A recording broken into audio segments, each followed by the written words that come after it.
16 апрель Жалал Абад Маданият техникуму 1Н9 тайпасы мугалим Кыдырова Гүлжан Турунбековна. Музыканын теория сабагы. Саламатсыңарбы балдар.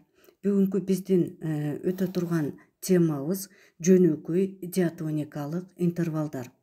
Сабактын максаты жөнөкөй интервалдардын түзүлүшү, диатоникалык интервалды жөнүндө түшүнүк алышат, жөнөкөй интервалдардын сандык жана тондук сапаттарын талкуулашат, жөнөкөй диатоникалык интервалдарды түзүп, ойноп, көрсөтүп беришет. Сабактын жүрүшү уюштуруу, тапшырманы суроо, жаңы теманы түшүндүрүү, теманы бышыктоо, тапшырма берүү, баалоо. Үй тапшырмасы боюнча суроолор. Интервал деген эмне жана ал кандай болуп бөлүнөт? Интервалдардын белгилениши, аталышы жана сапаттарын атап бергиле. Түшүнүү. Жөнөкөй интервал деп октава чегинде түзүлгөн интервалдарды айтабыз. 8 жөнөкөй интервал бар. Алар тамга жана сан менен көрсөтүлөт. Мисалы үчүн, таза октава, кыскартылган Т чеки 8, чоң терция кыскартылган түрүндө Ч.3 деп белгиленет. Төмөнкү таблицада көрсөтүлгөн бардык жөнөкөй интервалдарды негизги же диатоникалык интервалдар деп белгилейбиз. Диатоникалык интервалдарды ар кандай негизги же альтерациялык өзгөргөн баскычтардан жогору же төмөн карай түзсө болот. Эми мен силерге ошол интервалдарды ойноп берейин. Эсиңерге сала кетели. Прима 1, секунда 2, терция 3, кварта 4, квинта 5, секста 6, септима 7, октава 8. Бул сан чоңдугу менен белгилөө. Ал эми интервалдарды тон чоңдугу менен эми белгилейбиз.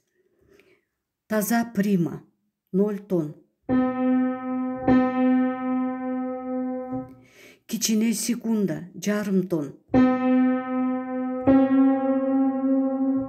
Чоң секунда 1 тон. Кичине терция 1,5 тон. Чоң терция 2 тон. Таза кварта 2,5 тон. Таза квинта 3,5 тон. Кичине секста 4 тон. Чоң секста 4,5 тон. Кичине септима 5 тон. Чоң септима 5,5 тон и таза октава 6 тон. Мына балдар силер интервалдарды уктуңар. Эми силерге бышыктоо үчүн суроолор. Жөнөкөй интервалдардын тамга жана сан менен көрсөтүлүшүн атап бергиле. Экинчи суроо. Таза, кичи жана чоң интервалдарды атап бергиле. Үчүнчү суроо. Диатоникалык интервалдар деп кандай интервалдарды айтабыз? Сабактын жыйынтыгы. Интервалдары музыкада таасирдүү роль ойноп, обондун негизги курулуш элементи болуп эсептелет. Интервал метроритм менен бирге интонацияны түзөт. Ал эми интонация обондун маанилүү таасирдүүлүк бирдиги. Интонация музыканын жалпы маанайын чагылтырат. Мына ушуну менен балдар сабагыбыз бүттү.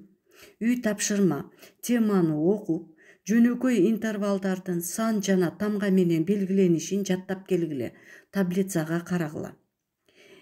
Р добушунан жогору карай жөнөкөй интервалдарды нотный дептерге түзүп келгиле. Сабак бүттү. Саламатта калгыла.